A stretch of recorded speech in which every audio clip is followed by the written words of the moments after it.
Everyone, let me introduce to you a lady that is no stranger to a small town, originally from Warren, Indiana, graduate of Huntington North High School, then on to former IPFW to study hotel restaurant management. She has come up through the ranks in the restaurant industry to be the current owner-operator of East of Chicago Pizza in Austin. Help me welcome Karalynn Jones. Karalynn, how are you? I'm great. How are you? I'm perfect. I'm perfect. Before we get started with the questions, I want to ask you 3 questions about phones. I want to know first if you're an iPhone or an Android. Android. Android?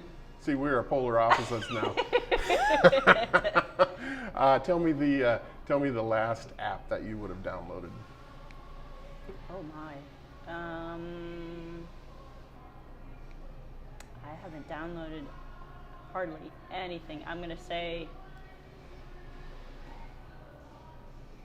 that's a good question. I don't put much on my phone. You're kidding me. No, probably. Shoot, I could look and tell you. Probably my State Farm app. State Farm. Okay. We'll cut that part out. We'll bypass that one. Tell me the 3 apps that you probably use the most on your phone. On my phone would be Facebook, the Messenger on Facebook for sure, and just texting, regular texting. I think you have to use Messenger the most because you have an Android and you can't use FaceTime like normal people. Correct. Probably. Okay. Correct. All right. Yes. Turn back the clock with me. I want to know what you were doing before being an owner-operator here. Take me through your school, where you grew up, how you got the ranks that you climbed up through. What did you do before you were here? Before I was here, I would have to say, well, I grew up in Warren, worked in a small hometown restaurant there. It used to be called Morrison's Restaurant when I was 14. Been in the food industry ever since. The longest job that I've had would be at Flanagan's, which taught me the most. I was there for 10 years. Yeah. Then moved on to Lassus in Roanoke and ran the Elmos and Higher Grounds for 8 years, and then came here. Mm-hmm. So I have been here a total of 6 years now and owned for 4.5. Yep. When you worked at 14, was that your family's business, or you just started in that business at 14? Well, I started in that business because I knew the owner. He's a relation, but kind of down the line. Mm-hmm. It was called Morrison's Restaurant. Don Morrison owned it, mm-hmm. and started out wait staff, kitchen, and just built from there. Mm-hmm. Loved mm-hmm. it. So you really have climbed up through the ranks, really, for sure. I mean, yes. If you started right there. Because at Flanagan's, I was waitress, kitchen, and went to bartender, then management. Uh-huh. So then that's how, when I moved on to Lassus, I was management. Uh-huh. You had a desire at that point that you knew you wanted to be in charge, a management owner? Oh, yes. Yeah? Oh. From the go? I knew. Yeah.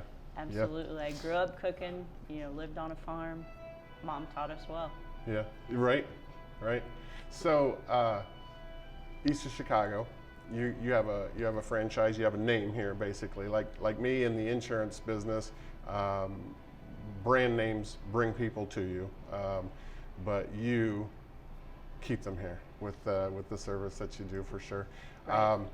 But talk to me about East of Chicago as a franchise. What drew you to that? Why you would want to pick that?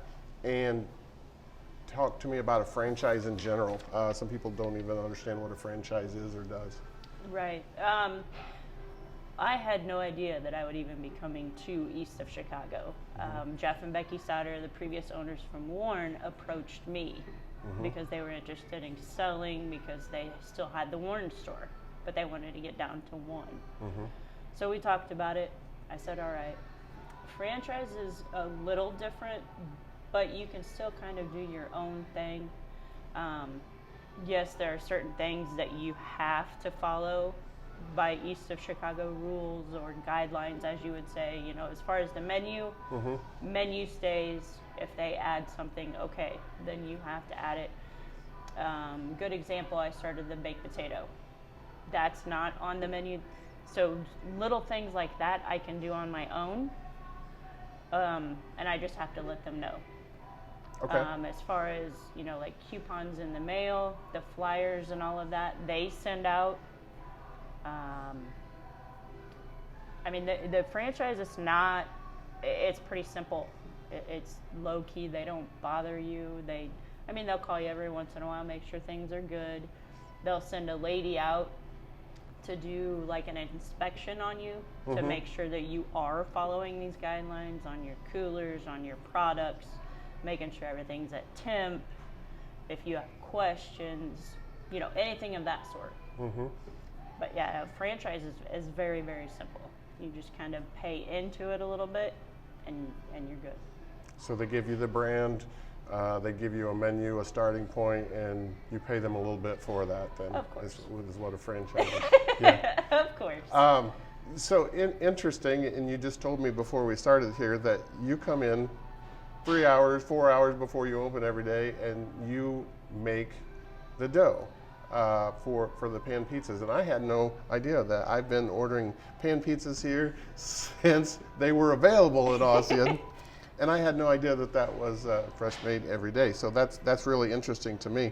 But talk to me about being the owner here at East of Chicago now. Is there anything in your timeline, you say about 5 years, that you have learned a tip or a trick that just a great idea that somebody has passed on to you?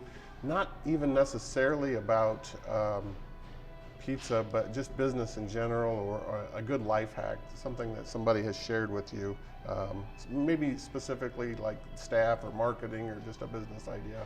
Right. Yeah. I would say the hardest part is staffing. And I've learned with the hiring aspect of that, the younger ones aren't as focused as some of the older ones. And then you have that in between ages of, I would say, 20 to 30, because they're all different stages of growing, and it's all about how you were brought up. So therefore, when you hire, you kind of look at that age, because it makes a big difference. I know who's going to work harder and who's not. But I've maintained my staff pretty well. I've had a little bit of turnover, but some of those are because you go to college, you know, and they'll come back on a break or something, a fall break or winter break, and I can get them a couple shifts here and there. So that works out great. I would say a tip, I listen to my father. If you want to go after something and you want to achieve something, get your mindset in that and just do it. Just go for it. Nothing's going to hold you back except yourself, which is true. Yeah, look at you. Exactly. Right. Yeah, good for you.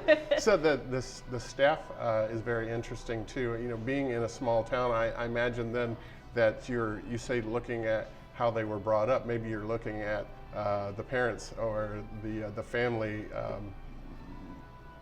style that they're into, and that helps you decide who's a good fit. And I understand that this person might be a super fit, a great hard worker right now, but they're early in their life stage, and they're going to move on, and everything's going to change. So yeah, absolutely. That's a tough. Let's talk about your staff for a minute though.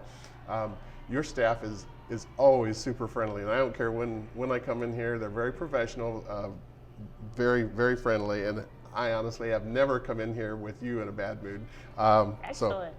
So and I don't want to forget Karen. Karen is a staple here, right? Karen at is East of amazing. Chicago. She has been here for the 22 years. Yeah, 22 years she has been here, and yes, she has. She's something else. But talk to me about, because I see it as a family atmosphere here. Oh, absolutely. Yeah, talk to me about how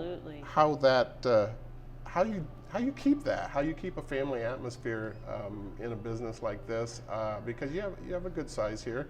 How you keep that family atmosphere, and how you think that actually helps with the customer service aspect. I'm a people person. I will tell you that straight up. My staff will tell you that, and I think with me being around them, that helps. And when this dining room is open, I'm always out here. I'm talking to my customers. If they have kids, of course I spoil them rotten. I call them my kids, and I actually miss that. But I think the more friendly you are with the people that come into your business, I think that's how that grows as a family. You know, my staff and myself, we're growing as well. We get along. You know, I mean, we all have our days, but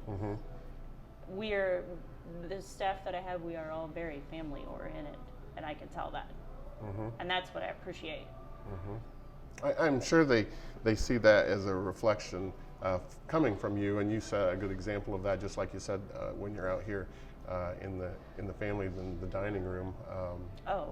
People seeing you caring about the business makes them want to come back, and they feel like you care about them then, which you do. Right. Yeah. Absolutely. Yeah. You just said that you're coming up on the 5th year ownership and 22 years for East of Chicago here in Austin. And I actually remember when East of Chicago come, because I was super excited that just pizza in general was going to come to this area and be able to be delivered. You know, to this area. That was fantastic. But this last year has been a struggle for businesses everywhere. Absolutely. But it hit the restaurant industry, I think, specifically hard. What do you think has been the biggest challenge in the restaurant industry in that time? And have you had to make extra changes to work through it? Not really. Ever since it started, the pickup and delivery has been amazing. If I didn't have that, I would have been in big trouble. But I reevaluated, you know, the staff that was in the dining room, but of course I cross-train everybody. You learn the kitchen, then you come out here, or you learn the kitchen and you be a driver. So in that aspect, I was able to pull all of the wait staff and give them kitchen hours, because of course I needed more people in the kitchen to push out the pickups and the deliveries. So this whole entire time, it's amazing. I don't have any complaints. People have been super nice. Customers have been very appreciative, and I don't know what I would do without that. I probably would have sank. And I think the businesses that don't have that, that's what hurt, that we're only dining room. But if you could figure out a way to do that pickup and or even delivery, you were okay. So I've seen a lot of restaurants, just like you said, fail. They sank during this time. They had to close. Being pizza, you were traditionally like a takeout or a delivery food already. So that's obviously that helped you. Was there anything else that really changed for you? I mean, I know that there's mask requirements inside dining and for portion of it, and the wait staff. I'm sure that has changed, but any other types of changes that really affected your business? I would say the salad bar and buffet, because everybody's so used to that. So, and I'm not sure when that's going to come back, if it does. You know, places are set up different, and I know that some of those are open now, but I'm not set up for that yet. And I don't think people understand that. So it's one. No, I don't understand that. So what do you mean by that? So if I were to open the salad bar buffet, that would mean myself and my staff have to serve you. You can't make your own salad. You can't get your own slice of pizza or your own cup of soup. We would have to serve you. And if I had an entry in between the salad bar buffet, you know, to where we could walk through there, that would be very different. Then I could do that. But yes, as of right now, so it's just a part of, I'm trying to get the clientele back into the dining room. And you just got to remember, the same product that's on the salad bar buffet is on the menu. You don't have your variety of pizza. But if you want 2 types of pizza, order a half and half. Right. You know, to please the whole family. Right. We make salads. Soup is so-so, but yeah. Yeah.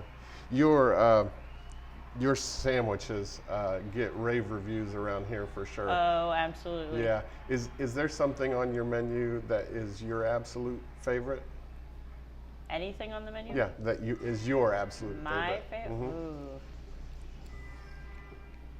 I would have to say the buffalo chicken sub. Yeah. Yes. Now I don't know what my wife orders, but it's stinky to me. But she loves it. I'm just a pepperoni pizza guy, pan preferably. So, yeah, you know, it's just being here. I think you have to be proud of what you've done for sure, and I know the people appreciate it. Back to the COVID portion, when you had to shut down the inside dining for sure, did you actually see delivery pickup during that time, or did that stay about the same, the carryout portion, or? Oh no, the pickup and delivery both skyrocketed. Yeah. You know, just for example, a Sunday through Thursday, I would only have 1 driver in the evening. I've had 2. Okay. You know, on Friday, Saturday, I've always had 2, but there have been times where I've had 3 and possibly 4. Would you say that I know you said you owed a thank to the community that stepped up and was generous in that time. Do you think that because of that that kept you going in business because more people were ordering food for staying at home? I mean, is that? Yeah. Absolutely. Yeah. They didn't want to get out. Yeah. Knew that we could deliver, and they would even say on the phone, they'd pay by credit card and just say, just put it on the step, ring the doorbell, and we were good. You know, when they were delivering, they wear gloves, mask. So it's the same thing here. When you're working, we have the mask, gloves when we're making food. Yeah. It's really neat to talk to you for sure, and I appreciate you sitting down with me. Tell the people how to get a hold of you when they want to order. Well, whenever you are ready to order, just pick up that phone and dial 622-6699. Karalynn Jones, Best Pizza, East of Chicago. Thank you.